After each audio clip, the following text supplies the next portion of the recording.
координаталық түзуді көрді. Ол жерде сандар рет-ретімен тұрды. -3, -2, -1, 0, +1, +2, +3. Алдымен алға көрген координаталық түзудің құрылымын еске түсірейік. Координаталық түзу сандар орналасатын түзу сызық. Ортасында 0 тұрады. Оң жақ оң сандар. +1, +2, +3, +4, +5, плюс шексіз сандар. Сол жақ теріс сандар. -1, -2, -3, -4, -5, минус шексіз сандар. Сандар болған жүрген сайын үлкейеді, солға кеткен сайын кішірейеді. Маңызды. Бірлік кесіндік көрсетулес екі санның арасы бір қадам. Енді жаңа түсінік. 10 бағытта қозғалыс, қосу амалы екенін ұмытпайық. Алаң -1 нүктесінде тұрып, 3 қадам 10 бағытқа қанжарын лақтырды.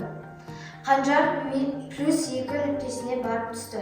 Математикада 10-ға қарай жылжу қосу амалы, яғни -1 + 3 + 2.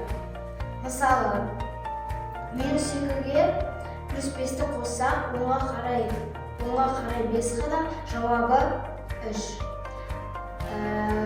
0-ге 4-ті қоссақ, 10-ға қарай 4 қадам, жауабы 4.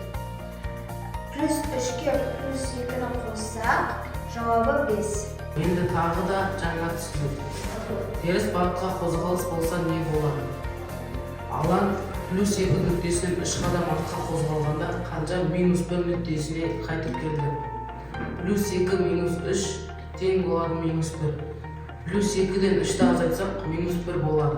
Ереже: солға қарай жылжу азайту амалы. Егер шегіну саны бастапқы саннан үлкен болса, нәтижесі теріс болады. Мысалы, 4-тен 6-ны азайтсақ, солға 6 қадам, жауабы -2. 1-ден 3-ті азайтсақ, солға 3 қадам, жауабы -2.